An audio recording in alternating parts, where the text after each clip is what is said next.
ही hi everyone. सो आज हम लोग थोड़ा डिप्रेशन के बारे में बात करते। Just because you are feeling low, क्योंकि आपको स्कूल में सबके सामने इंसल्ट कर दिया, या फिर जॉब प्लेस में बॉस ने सबके सामने डांट दिया क्योंकि आपने कोई काम ठीक से नहीं किया था, या फिर लॉकडाउन में ज़्यादा बाहर नहीं निकलने मिल रहा, या दोस्तों से मिलने नहीं मिल रहा, तो आप डिप्रेस्ड हो।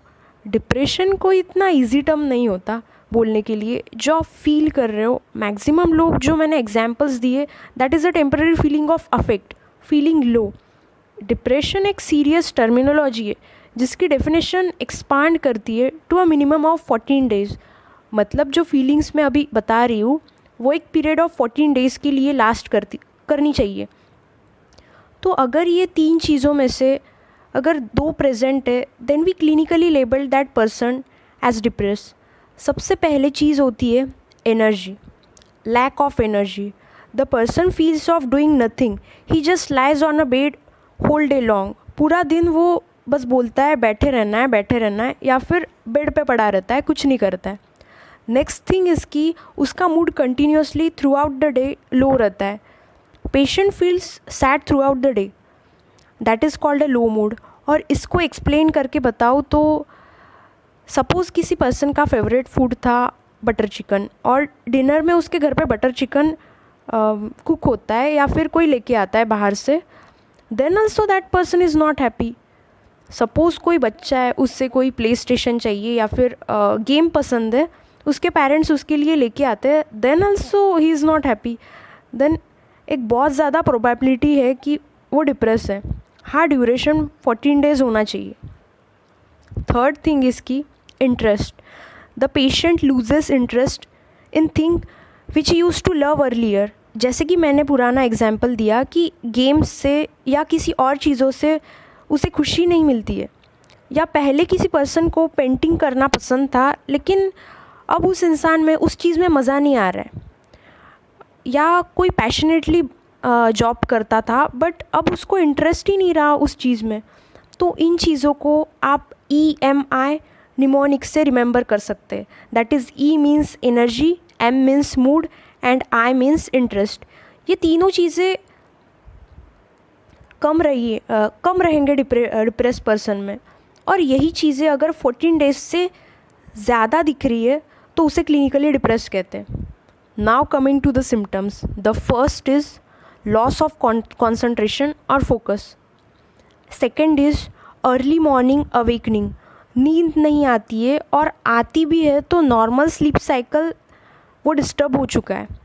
Third is loss of appetite, उस इंसान को कुछ खाने की इच्छा नहीं होती है, which leads to his weight loss.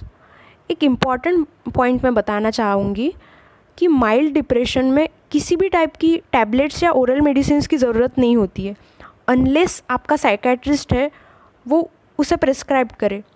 Mild depression जो है वो थेरेपी से ठीक हो सकता है, लेकिन मॉडरेट और सीवियर डिप्रेशन में एक टेंडेंसी टू सुसाइड होती है, जिससे एड्रेस करना बहुत ज़रूरी है, और इसमें मेडिकेशंस लेना भी बहुत ज़रूरी है।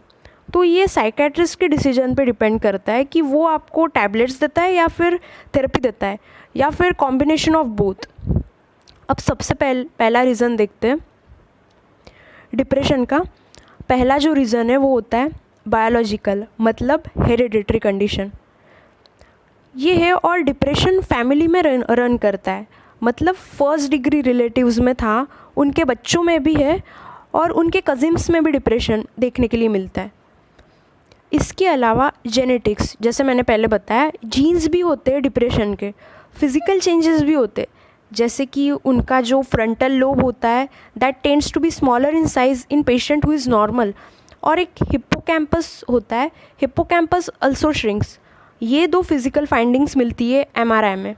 इसके अलावा कुछ न्यूरोट्रांसमीटर्स भी होते हैं जो अपना मूड एलिवेट करते रहते हैं, लेकिन ये सब उल्टा होता है। डिप्रेशन वाले पर्सन में ये तीनों न्यूरो ट्रांसमीटर्स लो हो जाते हैं, that is dopamine, serotonin and norepinephrine.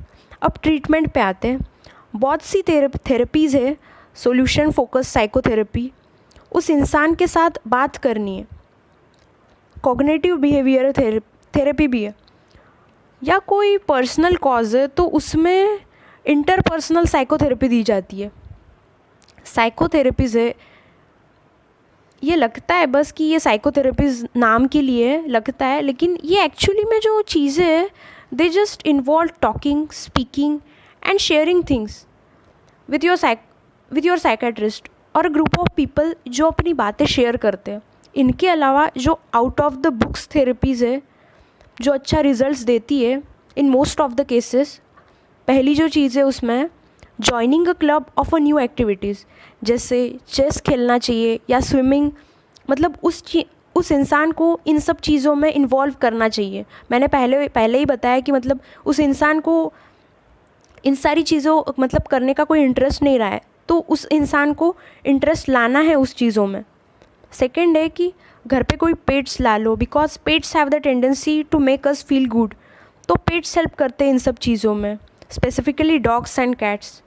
So thank you so much guys for watching this video. Thank you.